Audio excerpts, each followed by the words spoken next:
धन्यवाद सिस्टर। मेरा आवाज आ रहा है ना? This meeting is being recorded. मेरा आवाज आ रहा है ना?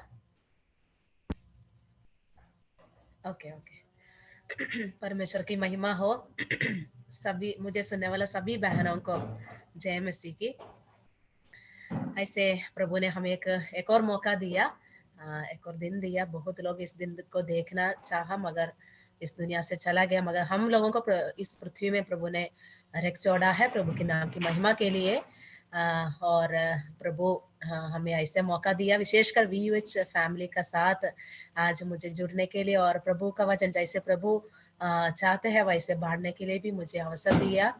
इसलिए मैं प्रभु को धन्यवाद देती हूँ सबसे पहले, और VUH की एडमिन्स को और जिम्मेदार बहनों को भी मैं प्रभु की नाम में मेरा धन्यवाद तहे दिल से प्रकट करती हूँ। प्रभु आप सबको आशीष करे। मेरा नाम नैसी है। हम लोग जम्मू कश्मीर में कठुआ नाम के देश में इधर रहकर प्रभु की सेवकाई कर रहे हैं। पिछले 13-14 ईयर्स हो गया शादी करके मैं इधर आते हुए। उसका पहले मेरा हस्बैंड इधर था, और हम पीछे तो हम केरला का है।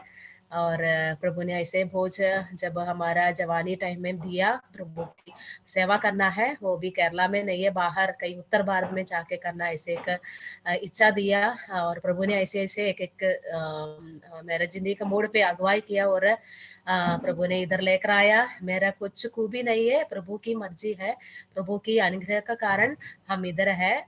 सारा महिमा और सब कुछ प्रभु को, प्रभु के चरणों में सौंप देती हूँ मैं। हम आज हम वचन सुनने के लिए इकट्ठा हुआ है। हम बहुत वचन इसी दिनों में हम सुन रहे। हम प्रार्थना पूर्वक बैठे। मुझे भी थोड़ा सर्दी का थोड़ा परेशानी है। आप लोग प्रार्थना का साथ बैठिए ताकि पवित्र आत्मा हमसे बात कीजिए, और मैं नहीं, मेरा आवाज नहीं, पवित्र आत्मा का आवाज हम सुनेंगे। उसी खुला मन के साथ हम प्रभु को बस्ती में बैठेंगे ताकि मुझे और आपको इस वचन हमारी जिंदगी में कार्य करे आने वाले दिनों में। ऐसे हम हमारी जिंदगी में करने के लिए भी प्रभु हमें सहायता करे। और मैं आज ऐसे मेरा टॉपिक रखना चाहती हूँ, मिनिस्ट्री ऑफ ए मदर, एक माँ की सेवकाई। नहीं तो ऐसे भी बोल सकते एक माँ की योगदान परमेश्वर की राज्य के लिए। मैं एक सेकंड लेकर मैं स्क्रीन शेयर करना चाहती हूँ।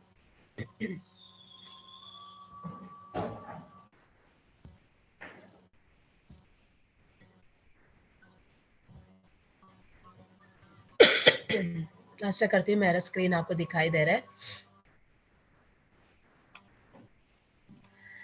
हाँ, एक माँ, भक्त माँ का योगदान हम वचन में देख लिया तो हमें बहुत माँ लोगों का बारे में हम देख रहे हैं। कुछ अच्छा चॉइस किया, अच्छा चुनौती किया। कुछ लोग प्रभु के लिए इस्तेमाल नहीं कर पाए क्योंकि उन लोगों का बैड चॉइसेस के कारण। हम लोग भी, हमें कुछ नमूना के लिए, हम लोगों को कुछ मॉडल के लिए परमेश्वर ने इस सब का बारे में बाइबल में बताया है, ओल्ड टेस्टामेंट में और में भी। हम आज ऐसे एक माँ और बेटा को देखेंगे, परमेश्वर ने कैसे इस्तेमाल किया ऐसे एक माँ को, माँ ने कैसे योगदान दिया। जैसे प्रभु ने मुझे अगुवाई किया उसका हिसाब से हम सोच विचार करने के लिए हम कोशिश करेंगे। आज का मेरा वचन का आधार एक आयत हम पहले पढ़ेंगे, लूका रचित सुसमाचार पहला अध्याय का 17 आयत। उसका लास्ट एक फ्रेज है मेरा मेन, मेरा बर्डन, और आपके साथ शेयर कर रहे हैं। आप कोई एक रीड कीजिए, लूका रचित सुसमाचार पहला अध्याय का 17 आयत पूरा पढ़िए।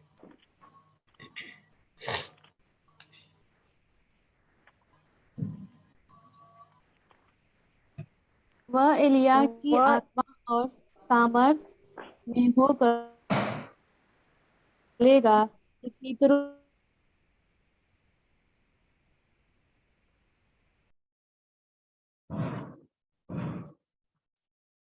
योग्य प्रजा तैयार करे। थैंक यू बहन। उधर लास्ट उस फ्रेज, और प्रभु के लिए एक योग्य प्रजा तैयार करे। 2 हफ्ता पहले मैं इसका ध्यान मनन कर रही थी, अभी इस बात को मुझे मेरा दिल में छुआ और प्रभु ने मुझसे बात की इसमें से मुझे क्या बात की उस बातों को मैं आप बहनों के साथ शेयर करना चाहती हूँ।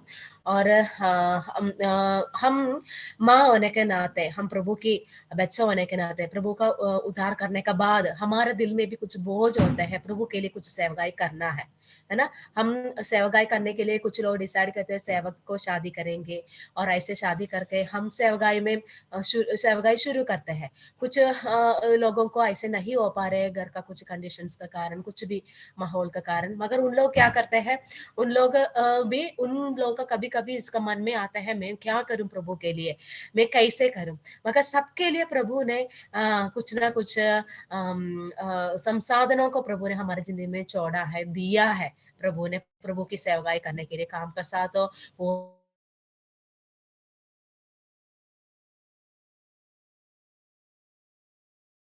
है प्रभु के लिए करने के लिए। कभी हमारे पास प्रभु ने दिया हुआ बातों को हम समझ नहीं पा रहे, इससे मैं क्या करूं। तब ऐसे अवसर में हमें क्या कर सकते हैं, आप लोग क्या कर सकते हैं, हमारे जिंदगी में जो उपलब्ध साधनों के साथ प्रभु को कैसे सेवकाई करूं, उसका बारे में हम सोचना बहुत जरूरी है। क्योंकि एक व्यक्ति जब यीशु मसीह को उद्धारकर्ता के रूप में स्वीकार करता है, तब उसी टाइम से प्रभु ने हमारा अंदर एक योजना का साथ प्रभु ने इधर रखा है, एक मिशन का साथ प्रभु ने इधर रखा है। हर एक व्यक्ति को, सिर्फ माँ को नहीं, हर एक व्यक्ति को, उद्धार पाया व्यक्ति को, तब हमारा अंदर वो बोझ होना, प्रभु के प्रति सेवकाई करना कैसे करना है, उसका ढूंढ में हम हमेशा रहना बहुत जरूरी है। इधर हम एलिशबा का बारे में हम देखते हैं। तो हमें पता है लूका पहला अध्याय में पूरा एलिशिबा, जकरिया और एलिशिबा और उनका उत्पन्न होने वाला बेटा यूहन्ना का बारे में इधर आके बता रहे। पहला आयतों में हमें बहुत अच्छा से, हमें इस चैप्टर हम सबको पता है इसलिए एक्सप्लेन करने का कोई जरूरत नहीं है। इधर हमने जो ये आयत पढ़ा वो स्वर्गदूत आकर यूहन्ना का बारे में एक भविष्यवाणी दे रहे, उसका जन्म कैसे होगा, उसका नाम क्या रखना है, वो भविष्य में क्या होगा, और प्रभु ने उसको अभिषेक किया है प्रभु की राज के उद्घोषणा के लिए। ये बोलकर इस अध्याय में पूरा हम देख सकते हैं। हमें पता है जकरिया कौन था, एलिशिबा कौन था, और इन लोग बूढ़े थे। हम 6 और 7 हम बहुत बार पढ़ चुके होंगे, है ना, बूढ़े थे और सारी आज्ञाओं और परमेश्वर की सारी आज्ञाओं और विधियों पर सब कुछ पालन करने वाला और धर्मी था। बहुत अच्छा खूबियों को हम देख सकते हैं। और लिखा है दोनों बूढ़े थे, है ना। तब एक बुढ़ापन का अवस्था तक प्रभु ने उसको लेकर आए, फिर भी इन लोग प्रार्थना करना या तो प्रभु के लिए सेवा करना कुछ भी नहीं छोड़ा। इस सिर्फ हम एलिशबा के बारे में हम सोचेंगे, एलिशबा ने क्या योगदान दिया। पहले हम देख लिया तो हमें पता है अपनी बेटा यूहन्ना, वो भी बुढ़ापा में हुआ एक बेटा। हमें पता है जब हम शादी होने के बाद तुरंत हम एक बच्चे होते तो हम उसको पालन पोषण करने में 2-3 बच्चे तो हम इतना इसको ये लाड कुछ नहीं दे रहे होंगे, मगर बुढ़ापा में एक बच्चा हुआ तो क्या करते हैं हम उसको इतना देखभाल करते हैं, उसका सारे छोटी छोटी बातों में हम ध्यान देखते हैं। मगर इधर एलिशिबा और जकरिया को वो होने का पहले ऐसे एक भविष्यवाणी मिला था और इसलिए उन लोग प्रभु के सामने धर्मी भी था, प्रभु की सेवा के लिए इतना मन भी और इतना जोश था। इसलिए जो होने वाला बेटा जितना बुढ़ापे में भी हो वो प्रभु के लिए है, प्रभु की देना है, उस सोच में उन लोग बढ़ाया हम देख सकते हैं। हम एक आयत हम पढ़ेंगे, यूहन्ना रचित सुसमाचार पहला देखा 6 से लेकर 8 तक पढ़ेंगे। यूहन्ना रचित सुसमाचार पहला अध्याय का 6 से 8 तक, उधर यूहन्ना का बारे में लिखा है। यूहन्ना सुसमाचार में लिखा है, यूहन्ना का सुसमाचार पहला अध्याय का 6, 7, 8। एक मनुष्य परमेश्वर की ओर से आ उपस्थित हुआ, जिसका नाम यूहन्ना था। वह गवाही देने आया कि ज्योति की गवाही दे, ताकि सब उसके द्वारा विश्वास लाए। वह ज्योति न था, परंतु उस ज्योति की गवाही देने के लिए आया था। सच्ची ज्योति हाँ, तो हर एक मनुष्य को प्रकाशित करती बस, थैंक यू। इधर हम पूरा देख लिया क्या एक मनुष्य आया परमेश्वर की ओर से, है ना। वो यूहन्ना का बारे में इधर हमने अभी पढ़ा। तब उस यूहन्ना को परमेश्वर के लिए बढ़ाया, उस बात को हम देख सकते हैं कैसे बढ़ाया। देखो, आत्मा में बलवंत बनाया। लूका जिसको समझा पहला अध्याय का 80 में लास्ट वर्स में हम ऐसे देख सकते हैं, और वो बालक बढ़ता और आत्मा में बलवंत होता गया। उस बालक को, उसका पहले हम भविष्यवाणी जब स्वर्गदूत उधर भी लिखा है, वो गर्भ से ही पवित्र आत्मा से परिपूर्ण हो जाएगा। वो हम 15 आयत में लास्ट में हम देखते हैं। देखो, परमेश्वर की सेवा के लिए गर्भ से ही पवित्र आत्मा से भरपूर हो जाएगा। आज हमें पता है नया नियम का विश्वासी लोग होने के कारण हम क्या है, हमें कन्फेस करके, हम पश्चाताप करके हमारे पापों को प्रभु के सामने माफी मांगकर प्रभु को हम जब बुलाएंगे, उस तब हम विश्वास के साथ उस पवित्र आत्मा हम दिल में स्वीकार कर सकते हैं। इधर यूहन्ना आत्मा में बलवंत बनाया।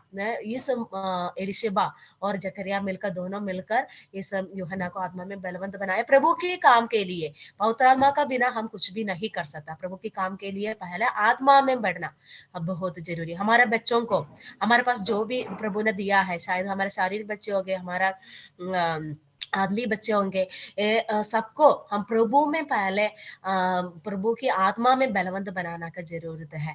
प्रियो, हम हमारा आपस में, हमें जो प्रभु ने सौंपा है, हमारा सराउंडिंग्स में हम देख लिया तो हमें पता है उस बच्चों को, नहीं तो मेरा जो शारीरिक बच्चा है उनको मैं आत्मा में बलवंत बनाने का बहुत जरूरी है। नहीं तो हम हमारा हाथों में सौंपा उस जिम्मेदारी को हम क्या है, हम लापरवाही करके उसको हम अच्छा रीति से प्रभु को वापस नहीं दे सकते हैं। और इस एलिशबा ने किया, प्रभु का मार्ग तैयार किया। जैसे हम इधर पढ़ते हैं लूका का सुसमाचार 3:4 में हम समझ सकते हैं।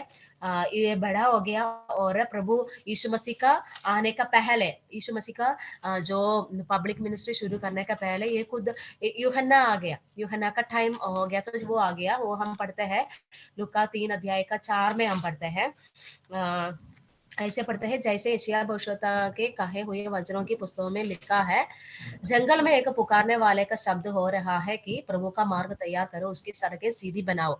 हमने पहले जो पढ़ा पहला अध्याय में, वो तो जरूर स्वर्गदूत ने भविष्यवाणी किया था इसका बारे में, ये प्रभु का मार्ग तैयार करना है। इधर हम देख रहे सिर्फ यूहन्ना नहीं है, यूहन्ना के लिए उसका माँ भी, उसका पहले क्या है, उसको तैयार करना था। ये माँ एलिशबा उसमें बहुत अपना योगदान निभाया, हम देख सकते हैं। ये पूरा जो स्वर्गदूत ने इनको सुनाया है, उसका पूरा मतलब में इस बातों को लेकर अपने बेटा को बढ़ाया, हम देख सकते हैं। पहले इस हम एलिशबा का जिंदगी में देख लिया था। एलिशबा ने अपनी सेवकाई को समझा बुढ़ापा में है इन दोनों, फिर भी जो स्वर्गदूत ने बोला उस बात को उसी गंभीरता से लेने के लिए इन लोग मन रखा और सेवकाई को अच्छे से समझा। क्या था एलिशबा का सेवकाई है, वो था इस बच्चा को, इस बेटा को प्रभु की माँ के तैयार के लिए पहले उसको अच्छा रीति से पालन पोषण करके आत्मीय रीति में इसको पवित्र आत्मा में परिपूर्ण होकर इसको तैयार करना, यह था इस माँ की उत्तरदायित्व। और हमारे जिंदगी में भी हमें जो शारीरिक से जो बच्चे दिए, वो हमारा फर्स्ट इम्पोर्टेंस है प्रभु के लिए लाना। प्रभु की वो मेरा सेवकाई है, वो हर एक माँ की सेवकाई। अगर हम माँ नहीं बनी है तो क्या करना है, अभी से हम प्रार्थना करना। शादी नहीं हुआ तो अभी से प्रार्थना, प्रभु अगर आप मुझे बच्चा देना चाहते तो मैं प्रभु के लिए उसको बढ़ाऊंगा, प्रभु की सेवकाई के लिए उसको तैयार करूंगा। उस बोझ के साथ हम अभी से प्रार्थना करना शुरू करना, तब हम फुल रीति से परमेश्वर को, उस पर्पस को, उस उद्देश्य को हम हमारे बच्चों का, हमारे नेक्स्ट पीढ़ी का जिंदगी में हम अच्छे से निभा सकते हैं। प्रभु हमें सहायता करे। और हम देखा पवित्र आत्मा से परिपूर्ण हो जाना, प्रभु के सामने महान बनाना। इधर हम भविष्यवाणी दे रहे पहला अध्याय में, तब इधर लिखा है 15 में पहले लिखा है, क्योंकि वह प्रभु के सामने महान होगा। यूहन्ना के बारे में बताया है, देखो आजकल हमारे जिंदगी में हम देख लिया तो हम हमेशा हमारे बच्चों को महान बनाना चाहते हैं, है ना।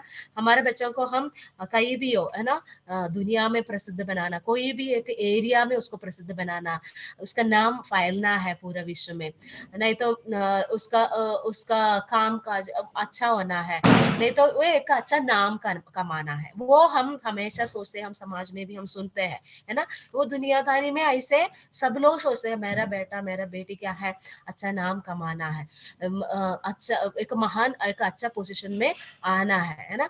मगर इधर स्वर्गदूत ने भी बताया, और इस माँ एलिशबा का भी और जकरिया का भी दोनों का मन में यही था, प्रभु के लिए महान बनाना, है ना, प्रभु के लिए महान बनाना। हम कितना कितना गहराई से उसके लिए हम सोचते हैं, मैं मेरा बच्चा को, मेरा बेटा को, मेरा बेटी को प्रभु के लिए, प्रभु की उसमें मैं महान बनाऊंगा और प्रभु के लिए तैयार करूंगा, प्रभु की राज्य का बढ़ोतरी के लिए मैं उसको प्रिपेयर करूंगा, ऐसे हम सोचना है। हाँ, हम दुनिया में रहते हैं, इस दुनिया में भी कॉम्पिटिशन्स होते हैं दूसरे बच्चों के साथ, समाज में कॉम्पिटिशन होते हैं, सबको सबसे नंबर 1 बनने का उस इच्छा तो है, अगर हम इधर का नहीं है, हम विश्वासी लोग, हम एक दूसरा देश में जाने वाला है, हमारे लिए एक दूसरा देश है, हम just passing through this world, है ना। हम तब हमारा महान का सब कुछ प्रभु में है ना, प्रभु यीशु मसीह में हमारा सारा आइडेंटिटी, इस बात को हम बचपन में सिखाना है। 12 उम्र हम सोचेंगे ठीक है थोड़ा बड़ा होने तो सभी तभी सिखाएंगे, कभी ऐसे नहीं है। बच्चे पैदा हुआ उसी दिन से हम प्रार्थना करना, छोटी छोटी स्टेप्स रखे हम उसको सिखाना बहुत जरूरी है। हमारा सेवकाई को हम समझना है, मेरे घर में मेरे बच्चों के बीच में मेरा कहाँ कहाँ मुझे क्या क्या टाइप का सेवकाई है, इसको हम समझ कर आगे बढ़ना जरूरी है। और प्रभु के लिए एक योग्य प्रजा तैयार करना, मैंने पहले भी बोला, मेरा मेन पॉइंट इसमें है to make ready for the Lord a people prepared, परमेश्वर के लिए एक जनता को, एक लोग को, एक प्रजा को तैयार करके हम प्रभु के लिए समर्पित करना है, ये हमारा सेवकाई और जिम्मेदारी है। इधर एलिशबा की जिंदगी में हमने देखा कौन कौन है हमारा प्रजा, हम प्रभु की प्रजा कौन है, और हमारे हाथों में सौंपा हुआ उस प्रजा कौन कौन है ना। हमारा बायोलॉजिकल जो बच्चे है, हमारे शारीरिक बच्चे हैं, हमारा कलीसिया में भी बच्चे होंगे, अपना बच्चे जैसे हमें समझना चाहिए, उसके लिए हमारे अंदर मसीही प्रेम चाहिए। और हमारे घर की जो जॉइंट फैमिली है, हमारे रिश्तेदारों में जो भी बच्चे हैं वो भी मेरा बच्चा समझकर उसको उसका एक भविष्य को हम दूर में हम देखते हुए उसको उसके लिए उसका आत्मिक बढ़ोतरी के लिए हम कुछ ना कुछ योजना बनाना है। और हमारा आस पड़ोस के बच्चे हैं, अन्य जाति लोगों का होगा, उसके लिए भी हम प्रार्थना करना, और हमारा बच्चे होकर उसके साथ ऐसे व्यवहार करना और सब कुछ करने के लिए प्रभु हमें सहायता करें। आजकल ऑनलाइन सेवाएं भी हम कर रहे बहुत लोग, है ना, तब उसका प्रति भी हमें क्या है, कुछ कभी कुछ छोटे बच्चे होगा, कभी कुछ जवानी एज का होगा, हमें उसको डेली, हमें उसको नहीं तो हफ्ता में, नहीं तो वंस इन ए मंथ हमें उसको मिलना होगा जूम का द्वारा। तब हमें ऐसे कुछ जिम्मेदारियां मिला है तो क्या हम उसको भी लाइटली नहीं लेना है, उसको जरूर हम क्या करना है, प्रभु ने मुझे सौंपा है इस बच्चों को, इसको मैं इसका आत्मिक जिम्मेदारी मेरे हाथों में प्रभु ने सौंपा है, क्योंकि मुझे क्या है धर्मी और ईमानदारी समझकर प्रभु ने मुझे सौंपा है। इस बात को समझकर हमारा बच्चों के लिए, हमारा आसपास में जो भी हमारा कॉन्टेक्ट में आता है, उस बच्चों को प्रभु के लिए एक प्रजा बनाने के लिए प्रभु हमें आने वाला दिनों में सहायता करे। किसके लिए तैयार करना, वो हमें पता है उस सेंटेंस में, प्रभु के लिए एक योग्य प्रजा को तैयार करना है। प्रभु ने हमें ये जिम्मेदारी, प्रभु से हमें ये जिम्मेदारी मिला है ना, प्रभु का अलावा हम और कोई ये जिम्मेदारी दे नहीं सकते, है ना। और प्रभु ने कितना लोगों को बच्चा नहीं है ना, कितना उम्र हो गया, बूढ़ा हो गया, है ना, कभी कभी डॉक्टर्स भी बोलते हैं इनको बच्चा नहीं होगा, ऐसे बोलते हैं, मगर प्रभु ने हमें बच्चा दिया, हमारे घर में बच्चा दिया, तो क्या है, फुल जिम्मेदारी हमारा है उसको तैयार करके वापस प्रभु को हाथों में सौंप देना। थोड़ी टाइम के लिए हमारे हाथों में सौंपा है प्रभु ने, इस बात को हम समझना है। और इसमें क्या है, अनंत काल तक की एक फल इसमें है, यानी हम आत्मीय रीति में एक बच्चा का परवरिश कर रहे हैं तो तो क्या है, इसका क्या है प्रतिफल हमें कहाँ है, उधर मिलेगा, आनंद काल में हम इसका रिजल्ट परिणाम हम देख सकते हैं। तब देखो सिर्फ इधर नहीं, इधर हम कुछ बच्चों को, अगर आप टीचर है तो स्कूल जाते हैं, स्कूल में एक स्टैंडर्ड एक कक्षा का बच्चों को सिखाते हैं, 1 साल के बाद आपका जो उनका साथ जो रिश्ता खत्म हो गया है ना, उसका बाद हमें जिम्मेदारी नहीं है, मगर ये ऐसे नहीं है, है ना। इसका एक एक लाइफ का टर्निंग पॉइंट में, एक एक स्टेज में है, लाइफ चेंजेस टाइम में, बच्चा का चाइल्डहुड, बचपन और किशोर अवस्था में, ऐसे जवानी में, ऐसे ऐसे हम उसको ऑब्जर्व करते हुए, बेटा बेटी ऐसे करना है, वैसे करना है, बोलकर प्रार्थना पूर्वक बच्चों को हम करने का बहुत जरूरी है। और इसके लिए हमें प्रभु की मदद जरूर चाहिए, है ना। पौलुस अपना पहला कुरिन्थियों का पत्र में बोला है, इसके लिए मैं प्रभु का सहकर्मी हूँ, है ना। हम भी प्रभु का साथ क्या है, इस बच्चों का आत्मिक बढ़ोतरी के लिए जो भी इधर संसाधन का साथ प्रभु ने हमें दिया है, रखा है, उसका साथ हम प्रभु के लिए हमारे बच्चों को बढ़ाना प्रभु का साथ ही एक एक एक कंपेनियनशिप है, एक मिलजुल कर करने वाला एक काम होता है। इसलिए हमें प्रभु का जिम्मेदारी चाहिए, क्योंकि आज हमें पता है पहले जैसे नहीं है ना, हमारे छोटे बच्चों से लेकर हमें बहुत सिरदर्द आता है ना, इस दुनिया की बातें ऐसे ही है, उन लोगों को इस दुनिया में अट्रैक्ट करने के लिए, उसकी ओर खींचने के लिए बहुत चीजें हैं, और इसलिए हमें बहुत प्रार्थना का साथ प्रभु की उस अनुग्रह के साथ ही हम इस काम कर सकते हैं। मैं खुद अपना बच्चों के बारे में बोल रही हूँ, फिर हम बाकी बच्चों को, कलिसिया के बच्चों को, हमारा घर का बच्चों को, सबको हम देख सकते हैं। तब प्रभु के एक अनुग्रह हमारे ऊपर चाहिए, इस काम को प्रभु ने हमें सौंपा, माँ होने के नाते हमें सौंपा इस काम को, इस जिम्मेदारी को, इस सेवकाई को करने के लिए। तब ये दोनों प्रभु के साथ हमारा रिश्ता भी अच्छा होना जरूरी है, और इसके लिए प्रभु जरूर हमें प्रतिफल भी देगा, इधर भी मिलेगा उधर भी मिलेगा, है ना। प्रभु के नाम के लिए हम जो आदमी दिन में बढ़ाया, उस बच्चे से खड़ा होकर दूसरों को, दूसरे आत्माओं को जीत कर देखने के लिए हमें कितना खुशी होता है, हमारा दिल में कितना आनंद होता है। प्रभु हमें सहायता करे, ऐसे वाला इनाम को हम इच्छा रखने के लिए, प्रभु एक्सिस्टिंग वाला हमेशा के लिए जो हमारा वश में रखने वाला, ऐसे वाले इनाम को हम इच्छा रखना है, पाने के लिए हम यत्न भी करना है। कैसे हम तैयारी करना है, हमारा इस ऐसे एक माँ होकर हमारा सेवगाई को अच्छा से प्रभु के लिए एक प्रजा को तैयार करने के लिए कैसे हम तैयारी करना है। पहले सबसे पहले हम खुद को तैयार करना बहुत जरूरी है, खुद को हम उसके लिए प्रिपेयर करना है, नहीं तो हमें कुछ भी नहीं कर सकते। पहले हम क्या करना है, प्रभु के लिए पुनः समर्पित करना है। प्रभु मुझे ऐसे एक बर्डन तूने दिया है, एक बोझ मेरे दिल में आपने दिया है, इसके लिए मैं खुद को समर्पित करता है। मेरा जिंदगी में क्या क्या कमियां है, क्या क्या अभी तक जो कटियां आया है, सब कुछ प्रभु दूर करके मुझे एक और नया रीति से आप बनाइए। उसके लिए हमें रेगुलर प्रार्थना का साथ, और हम प्रभु के साथ उस वचन में भी बहुत टाइम हम बिताना पड़ेगा। हम जहाँ जहाँ जहाँ हमारा छोटे छोटे टाइम मिलते हैं, वो इस बात के लिए ज्यादा सोचने के लिए, प्रभु का साथ इस बात को बनाकर एक सम्मत में आने के लिए, परिणाम में आने के लिए, ऐसे एक डिसीजन लेने के लिए हम प्रभु को बस में बढ़ना जरूरी है। उसके लिए प्रार्थना में और ध्यान मनन में हमें समय इस्तेमाल करना है।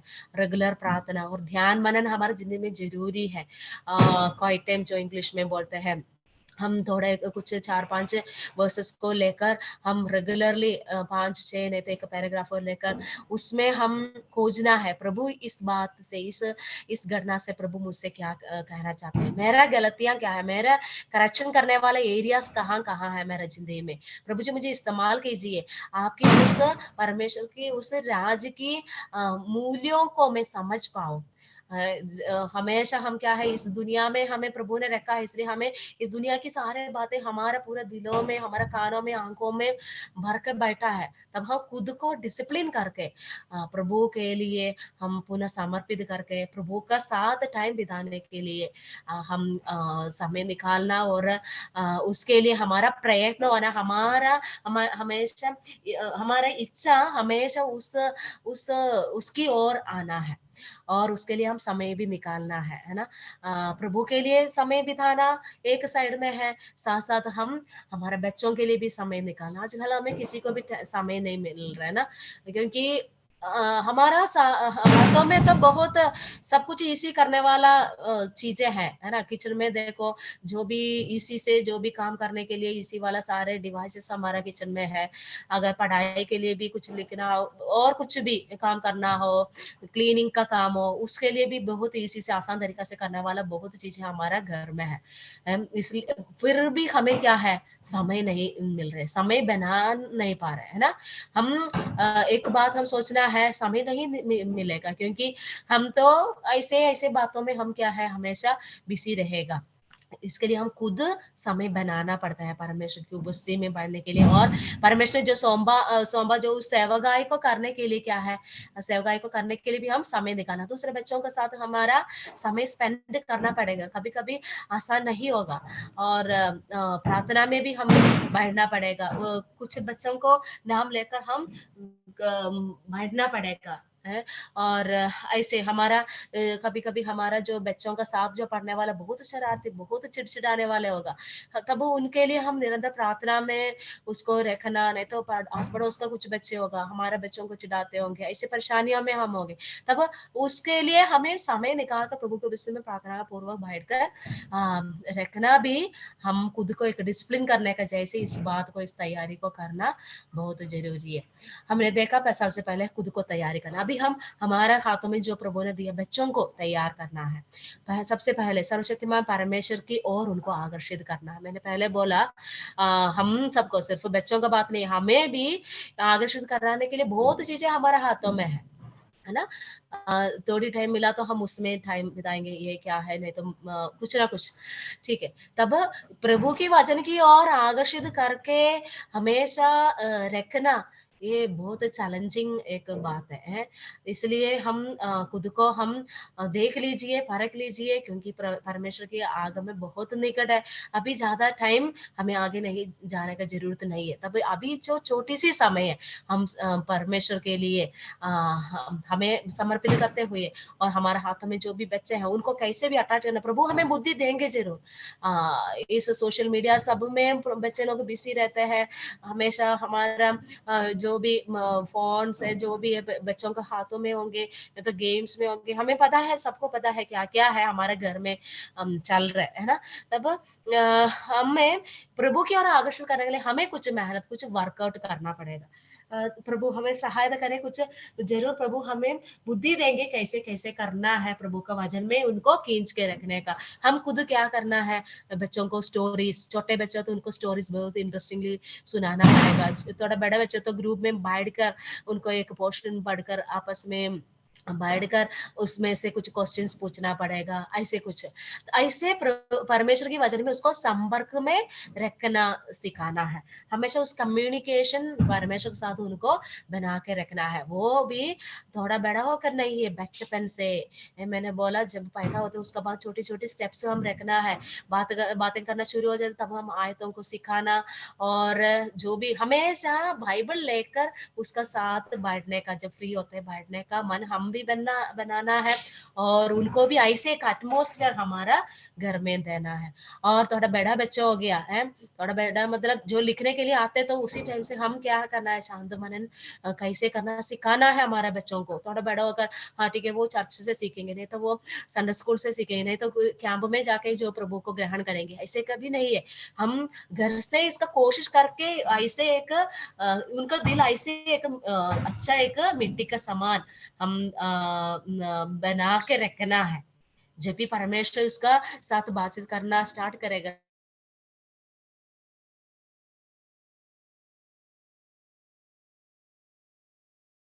एक मिट्टी जैसे हम बना के रखना बहुत जरूरी है। उस शांत मनन ऐसे सिखाना, शांत मनन लेने का तरीका भी अगर आपको पता होना तो मुझे पर्सनली कॉन्टैक्ट कीजिए, मैं बताती हूँ। 2-3 मेथड्स हम इस्तेमाल करना बच्चों के लिए भी इसी है। मेरे बच्चों को भी मैंने प्रभु का अनुग्रह से मुझे सिखाने के लिए प्रभु ने मदद किया, और 2-3 सालों से वो कर रहे हैं। मेरा पहला वाला बेटा अभी 13 साल होने वाला है, अकेला महीना। छोटा वाला अभी 10 साढ़े 10 हो गया। तब उसका पहले 2 साल 3 साल पहले मैंने इनको सिखाया और डिसिप्लिन रखा। फिर मैं भी खुद डिसिप्लिन रखा, मैं करना है, मैं उनको पूछना तो मैं भी करना है, सुबह सुबह उठकर, है ना, आधा घंटा पहले उठना पड़ता है, प्रभु के वचन के साथ बैठना पड़ता है। तब इसी बातों को हम खुद को सीखना है, तभी तो हम आत्मीय रीति से आगे बढ़ेंगे। प्रभु हमसे कुछ बात करना हमें भी समझ में आएंगे, है ना। प्रभु हमें सहायता करे आने वाले दिनों में इस बातों को करने के लिए। और परमेश्वर के राज्य के मूल्यों को सिखाना है। परमेश्वर के राज्य का मूल्य क्या होता है हमें पता है। यीशु मसीह जब पहाड़ी उपदेश दिया, मत्ती 5, 6, 7 उस अध्याय आप पढ़ रहे हैं तो आपको अच्छे से पता है। उसमें परमेश्वर की राज्य की मूल्यों को बताया है, कैसे परमेश्वर का राज्य होगा, इस बातों को उधर क्लियरली बताया है। तब उस मूल्यों को हम सिखाना है। एक बात ये सच बात ये है कि परमेश्वर की राज्य की मूल्य इस दुनिया की मूल्यों से सीधे उल्टा है। इस बात हम समझना है। इसलिए हम भी इस दुनिया की मूल्यों को सिखाने वाला अज्ञान में हम भी करते हैं। तब इस बात को हम ध्यान रखना है। हमें भी परमेश्वर के राज के मूल्यों को बीच बीच में हम सर्च करना है। मैं उसी में चल रहे परमेश्वर के राज के मूल्य। एक एग्जाम्पल मैं बोलता हूँ, मैंने पहले भी बोला, हम सब हमारे बच्चे सबसे नंबर 1 होना चाहते हैं, है ना। दूसरों को हराकर मैं पहले, है ना, मैं पहले, ऐसे एक हमारा पूरा समाज में, हमारा माइंड सेट में हमेशा कहीं भी जाओ हम नंबर 1, नहीं तो हमारा नाम सबसे नंबर 1, नहीं तो हम विश्व प्रसिद्ध होना है, नहीं तो हमारा बच्चे, है ना। ऐसे एक बाय डिफॉल्ट हमारा दिल में, हमारा सोशल समाज में हम ऐसे सीख कर रखा हमारे बचपन में, है ना। हमारे बच्चे माँ बाप भी ऐसे सिखाया, बच्चा नंबर 1 लाना है, क्लास में नंबर 1 आना है ना। तब ये क्या है, इस दुनिया की मूल्य है ना। दूसरों को हरा कर मैं नंबर 1 बनना, ये नहीं है परमेश्वर का मर्जी, ये नहीं है। हम उस स्टेप्स है ना, उस सीढ़ी हम नीचे उतरना है। परमेश्वर का राज्य हम देख लिया तो ये थोड़ा और बड़ा एक पोर्शन है इसको सीखने के लिए। शायद हमें अभी बोल रहे हैं शॉर्टकट में, तब आपको शायद समझ में भी नहीं आएंगे। आप थोड़ा सोच विचार करिए। परमेश्वर के राज्य के मूल्य, किंगडम वैल्यूज बोलते हैं, और worldly values, worldly systems. Okay, तब ये दोनों को आपस में हम कौन सी सीढ़ियां चल रहे हैं, इस बात को सोचना है। मैं क्या बनने के लिए चल रहा है, तो मैं क्या बनाने के लिए मेरे बच्चों को सिखाते हैं। और इस बातों को हम खुद को हम जांचना है, और परमेश्वर यीशु मसीह का ये पहाड़ी उपदेशों को देखना है, उसको हम अपनाया तो हमें बहुत कुछ हमें समझाएंगे। उसके लिए एक आयत पढ़ना चाहती हूँ, यूहन्ना 12 अध्याय का 42 और 43। यूहन्ना का सुसमाचार, कोई पढ़िए। प्रभु ने 12 कहा, अध्याय, वह विश्वास योग्य और बुद्धिमान यूहन्ना 12 अध्याय का 42 और 43। तो भी अधिकारियों में से बहुतों ने उस पर विश्वास किया, परंतु फरीसियों के कारण प्रकट में नहीं मानते थे, कहीं ऐसा न हो कि वे आराधनालय में से निकाले जाए, क्योंकि मनुष्य की ओर से प्रशंसा उनको परमेश्वर की ओर से प्रशंसा की अपेक्षा अधिक प्रिय लगती थी। हाँ, इधर मनुष्यों के सामने प्रशंसा अधिक, इन लोग परमेश्वर की ओर से प्रशंसा की, मनुष्यों की ओर से प्रशंसा उनको परमेश्वर की ओर से प्रशंसा की अपेक्षा अधिक प्रिय लगती है। हम जस्ट इतना ही सोचना, मैं जो भी कर रहे हैं किसकी प्रशंसा के लिए कर रहे हैं, है ना। आज हम जो भी हम देखते हैं, इवन हमारा विश्वासी का उस लाइफ में भी, है ना, एक विश्वासी का लाइफ में, हमारा क्रिश्चियन वर्ल्ड में भी हम देख लिया तो दूसरों को दिखाने के लिए, इंसान का प्रशंसा मिलने के लिए हम सब कुछ करते हैं। तब ऐसे ऐसे छोटी छोटी बातों को हम बच्चों को सिखाना, क्या सिखाना बेटा, परमेश्वर के लिए है, परमेश्वर को प्रशंसा करने वाला बातों को करने वाला बनना है। तब क्या होगा है, अगर कोई भी ना देखे, परमेश्वर देख रहे, मैं परमेश्वर के लिए कर रहे, उस भाई उनका अंदर होगा, और सब कुछ वो परफेक्टली ईमानदारी के साथ करने वाले बनेंगे। और एक पॉइंट है, परमेश्वर मिशन के लिए प्रशिक्षण करें। मिशन मतलब हमें पता है यीशु मसीह एक मकसद को पूरी करने के लिए इस दुनिया में आया, है ना। यीशु मसीह का मकसद था हम जैसे पापी लोगों के लिए उस क्रूस की मृत्यु सहना, ये था यीशु मसीह का मकसद। उसको उस काम को ना करने के लिए शैतान बहुत बार उनको कोशिश किया, बहुत परीक्षा में लेकर दिया आखिरी टाइम तक, जब यीशु मसीह को पकड़ते हैं और पकड़ने के बाद भी प्रभु यीशु मसीह को बहुत खींच लिया, मगर हमें पता है प्रभु ने वो पूरा करके गया। इसलिए हम लोग इतना खुशी और आनंद के साथ, हमारे पास कुछ भी नहीं है फिर भी हम उस आशा के साथ हम आज बैठ सकते हैं। अभी प्रभु ने जो अपना लहू का द्वारा छुटकारा दिया उस व्यक्तियों को, उस विश्वासियों को, प्रभु ने उस मिशन को सौंपा है, उस लक्ष्य को सौंपा है। क्या है वो है? इस सुसमाचार के बारे में अभी आपको पाप के लिए सजा नहीं है, सिर्फ और सिर्फ यीशु मसीह के ऊपर विश्वास करना है। इस मिशन, इस बात को, इस सुसमाचार को क्या करना है? हम दूसरों तक पहुंचाना है। ये हमारा एक मिशन है, ये हमारा एक लक्ष्य है। ये मिशन को प्रभु हमारे ऊपर दिया है, हमें उस जिम्मेदारी दिया है। इसको हम भी क्या करना है? बच्चों को हम सिखाना है, छोटे छोटे बच्चों को हम सिखाना है। नहीं तो क्या है, नेक्स्ट पीढ़ी आएंगे उसको कुछ भी नहीं पता चलेंगे। अभी से हमें पता है, हम क्रिश्चियंस का, विश्वासी लोगों का अभी का जो जनरेशन कितना प्रभु को मुस्लिम से दूर हो गया, हम देख सकते हैं। अभी इस बात को हम ध्यान में रखना है और बच्चों को जैसे उसको बढ़ाना है, उस रीति में बढ़ाने के लिए प्रभु हमें सहायता है। हम पढ़ते हैं ना, नीति वचन 22:6 में पढ़ते हैं, बालक को उस शिक्षा दे जिसमें उसको चलना चाहिए ना। तब there is a way he should go, है ना।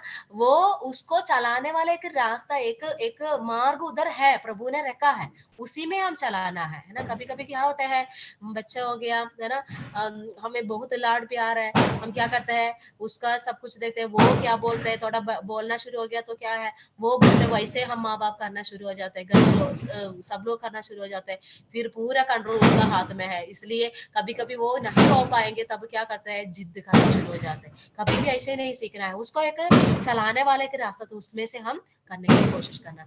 कुछ बातें ऐसे नहीं करने वाला है, हमारे मान सम्मान के लिए कभी भी हम प्रभु की सेवकाई न करें। हमारे बच्चों का नहीं है, और कुछ बच्चों के लिए शायद हम कुछ ऐसे चिल्ड्रंस क्लब, संडे स्कूल, नहीं तो और कुछ भी ऐसे ग्रुप्स कुछ बना के हम कर रहे होंगे। कभी भी हम हमारा खुद की मान सम्मान के लिए पहले हमें आयत बढ़ाना, इंसानों से प्रशंसा में कभी ना करना है, और दूसरों की दिखाने के लिए सेवा ना करना है। हाँ, मैं इतना इतना कर रहा हूँ, नहीं तो दूसरों को बोलना है, दूसरों को इतना एक्सप्लेन करना, देखो मैं इतना इतना कर रहा हूँ, कभी ऐसे नहीं करना है।